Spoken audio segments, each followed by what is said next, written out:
नमस्कार, आपके साथ मैं हूं दीपशिखा भारद्वाज और आप देख रहे हैं हमारे चैनल का डिजिटल लाइव।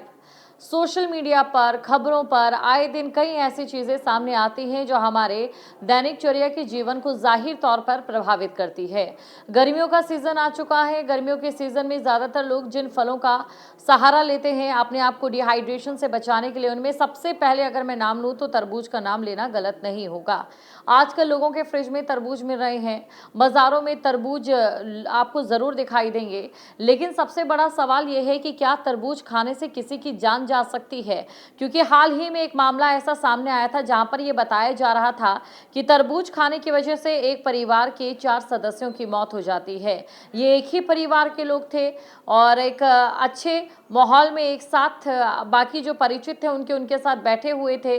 उन्होंने अच्छे से शाम भी गुजारी, बिरयानी खाई, गोश्त बिरयानी थी और साथ ही मटन बिरयानी खाने के बाद जब वो दोपहर 1 बजे तरबूज खाते हैं तो अचानक से उनकी तबीयत बिगड़नी शुरू हो जाती है। उन्हें उल्टियां लगती हैं, उन्हें दस्त लगते हैं। उसके बाद जब वो अस्पताल जाते हैं तो अस्पताल में एक-एक कर उन सब की मौत हो जाती है। तो ऐसे में जाहिर तौर पर जब ये खबर निकलकर सामने आई तो सबसे पहले जो जिम्मेदार था वो तरबूज को माना गया, क्योंकि अभी हाल ही में बहुत सारे ऐसे जो खबरें हैं वो सामने आई हैं जिसमें मिलावटी सामान जो है किसी न किसी चीज़ से या किसी न किसी कारण से वो वजह बनता जा रहा है लोगों के स्वास्थ्य के खराब होने के पीछे। पनीर आपने देखा कि कितने क्विंटल पनीर जो है नोएडा में लगातार वो बर्बाद हो रहा है, क्योंकि वो जो पनीर है मिलावटी होता है। दूध की भी ऐसे कई मामले सामने आए। तो ऐसे में लोगों के मन में डर पैदा हो गया और डर ये पैदा हुआ, जो वीडियो सोशल मीडिया पर वायरल हो रही थी उन्हीं से जोड़कर उसे देखा जाने लगा कि क्या तरबूज खाने से उस परिवार के 4 लोगों की मौत हो गई है। ये संभावनाएं जताई जाने लगी कि जो तरबूज है उसे लाल दिखाने के लिए जिन लाल रंगों का इस्तेमाल आजकल किया जा रहा है, जैसा कि सोशल मीडिया में दावा किया जाता है, वो सिंथेटिक कलर और साथ ही तरबूज की मिठास को बढ़ाने वाले कुछ ऐसे इंजेक्शन तरबूज में दिए जाते हैं जिसकी वजह से केमिकल रिएक्शन हुआ होगा या कोई और रिएक्शन हुआ होगा और उसकी वजह से परिवार के 4 सदस्यों की मौत हो गई है। लेकिन क्या वाकई तरबूज 4 लोगों की मौत का जिम्मेदार हो सकता है? सबसे बड़ा सवाल यही है। और उससे भी बड़ा सवाल ये कि देखिए लोगों ने इस बात पर यकीन करना शुरू कर दिया। मार्केट से एक-एक करके तरबूज गायब होने शुरू हो गए। लोग तरबूज खाने से डरने लगे। जो तरबूज उगाने वाले किसान हैं उनको जाहिर तौर पर घाटा तक होने लगा। लेकिन अब इस मामले में क्या बड़ा अपडेट सामने आए, जो अपडेट मुझे लगता है कि जनता की जानकारी के लिए और जनहित में आपको जरूर हमारी ये वीडियो शेयर करना चाहिए। सबसे पहले आपको बताते हैं जो हकीकत है वो सामने क्या आई है। दरअसल इन सवालों से पर्दा उठ गया है मुंबई में, जहां पर एक ही परिवार के 4 लोगों की मौत के लिए तरबूज को जिम्मेदार माना गया था। ये कहा गया था कि तरबूज में कुछ गड़बड़ी है और बिरयानी खाने के बाद तरबूज खाना ही उनके लिए काल बन गया। और मुंबई में बाजार में जहां पर हजारों तरबूज गायब हो जाते हैं, अब उनकी मौतों का जो रहस्य है वो सुलझता दिखाई दिया है। चलिए इसे पढ़ते हैं। देखिए कई रिपोर्ट्स में जो ऐसा दावा किया जा रहा है कि जो उनकी मौत हुई है उसका कारण तरबूज नहीं था। अभी जो प्रारंभिक रिपोर्ट सामने आई है उसमें ये दावा किया जा रहा है कि उनकी जो मौत का कारण है वो तरबूज नहीं था। और साथ ही ये भी बताया जा रहा है कि हो सकता है कि किसी और का रिएक्शन जो है वो जरूर यहाँ पर देखने को मिला। जो भी उन्होंने उस दिन खाया था उसका हर एक जो सैंपल था वो लिया गया और जांच की गई और अब इसको पूरा विस्तार से हम बताते हैं। दरअसल एफडीए अधिकारियों के अनुसार परीक्षण से ये साफ हो गया है कि सभी खाद्य पदार्थ दावे के अनुसार स्टैंडर्ड क्वालिटी के थे। यानी कि जो खाना उन्होंने खाया था, चाहे बिरयानी की हम बात करें या फिर तरबूज की अगर हम बात करें, तो उसमें किसी भी प्रकार की कोई कमी नहीं थी। तरबूज के मामले में ना तो सिंथेटिक डाइस का इस्तेमाल किया गया था, ना ही जो रंग या मिठास या फिर साइज बढ़ाने के लिए इस्तेमाल की जाती है या फिर किसी और भी तरीके का कोई जो केमिकल रहता है, कुछ भी सिंथेटिक, वो पूरी तरह से उसमें गैर मौजूद पाया गया। और साथ ही आपको बता दें क्योंकि उन्होंने खजूर भी खाया था और जो बाकी अन्य नमूने जो लिए थे उनमें भी किसी भी प्रकार की मिलावट नहीं पाई गई है।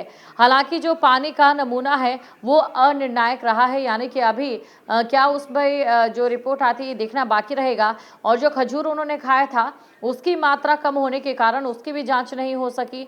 जो मीट का नमूना प्रोटीन विश्लेषण के लिए बीएमसी के लैब को भेजा गया था, उस पर भी जो एफडीए अधिकारी हैं उनकी ओर से जो स्पष्ट किया गया है वो आपको बताते हैं। तो उन्होंने बताया कि उनकी जांच केवल देख सकते हैं कि प्रोडक्ट क्या दावा कर रहा है, ये प्रोडक्ट वैसा है या फिर नहीं। ज्ञात मिलावटी पदार्थों की जांच कर सकती है। बैक्टीरियल टेस्ट नहीं हो पाए हैं, इसलिए बैक्टीरिया या अन्य किसी भी प्रकार के टॉक्सिन को पूरी तरीके से खारिज नहीं किया जा सकता है। अब देखिए जो आगे की तस्वीर है, फोरेंसिक टीम की जब रिपोर्ट सामने आएगी उसके बाद ये साफ होगा कि क्या वाकई उनकी मौत इस वजह से हुई थी। हालांकि तरबूज इसके पीछे जिम्मेदार नहीं है या फिर जो बाकी चीजें उन्होंने खाई थी उसके पीछे जिम्मेदार नहीं है, ये यहाँ पर पूरी तरीके से साफ हो चुका है। और साथ ही आपको बता दें, खाद्य नमूने FDA और फोरेंसिक टीम के बीच बांटे गए थे। वैज्ञानिक अब जो आगे कर रहे हैं कि क्या इस मौत के पीछे वजह रह सकती है वो आपको बताते हैं। वैज्ञानिक अब सूक्ष्म जीवों द्वारा पैदा किए गए टॉक्सिन्स या फिर अन्य जहरीले पदार्थों की तलाश करेंगे और विशेषज्ञों का ये कहना है कि पूरे पॉइजन डेटाबेस की तुलना जांच नतीजों से ही की जाएगी। क्योंकि जो जब डॉक्टर्स के पास वो गए थे तो ये पता चल रहा था जो उनके ऑर्गन हैं वो ग्रीन हो रहे थे, हरे हो रहे थे। ऐसे में आशंका जताई जा रही थी कि हो सकता है उनके जो लक्षण थे वो फूड पॉइजनिंग के थे, लेकिन जो आशंका या संभावना जताई जा रही थी वो ये जताई जा रही है कि किसी न किसी तरीके से उनके ऑर्गन में पॉइजनिंग जरूर हुई होगी। फिलहाल देखिए फॉरेंसिक रिपोर्ट आने के बाद जो बाकी चीजें हैं वो साफ होगी, लेकिन जो अगर इस प्रकार की पॉइजनिंग हुई होगी तो इसके पीछे की वजह क्या है, क्यों उनके जो ऑर्गन्स थे वो ग्रीन हो रहे थे, इसको लेकर अभी भी जो है जांच जारी है और हो सकता है कुछ दिनों में ये भी साफ हो जाए। लेकिन एक बात तो साफ हो गई है, मुंबई में उस परिवार के साथ जो दर्दनाक हादसा हुआ है या यूं कहे जो घटना घटित हुई है जिसमें 4 लोगों की मौत हो गई है। बिरयानी खाने के बाद तरबूज उन्होंने खाया था, उसके बाद जो तरबूज व्यापारी हैं उन्हें घाटा होने लगा था, क्योंकि लोगों को ये लगने लगा था कि आजकल मिलावटी तरबूज आ रहे हैं, क्योंकि सोशल मीडिया पर कई ऐसे वीडियो सामने आ जाते थे जिसमें सिंथेटिक डाइस का इस्तेमाल किया जाता था। तो ये वीडियो सामने आने के बाद और जब इस प्रकार की खबर सामने आती है तो लोगों को अपने डर पर विश्वास होने लगा था। उन्होंने तरबूज खरीदने बंद कर दिए थे, लोगों ने तरबूज खाने बंद कर दिए थे और इसी के साथ जो व्यापारी थे उन्हें भी नुकसान होना शुरू हो गया था। लेकिन अब जो प्रारंभिक रिपोर्ट सामने है उसमें पूरी तरीके से ये साफ है कि तरबूज में ऐसा कुछ भी नहीं था, तरबूज में कुछ भी सिंथेटिक नहीं था, ना तो उसमें डाइस थे, ना तो आर्टिफिशियल कलर थे और ना ही उसमें मिठास या फिर उसका साइज बड़ा करने के लिए किसी भी प्रकार की किसी अन्य सिंथेटिक वस्तु का कुछ भी यूज नहीं किया गया था।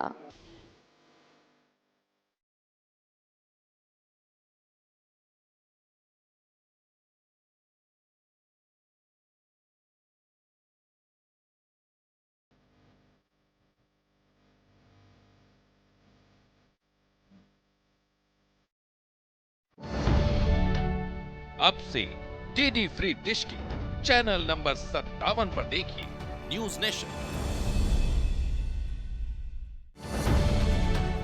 अब से डीडी फ्री डिश की चैनल नंबर 57 पर देखिए न्यूज नेशन। अब से डीडी फ्री डिश की चैनल नंबर 57 पर देखिए न्यूज नेशन।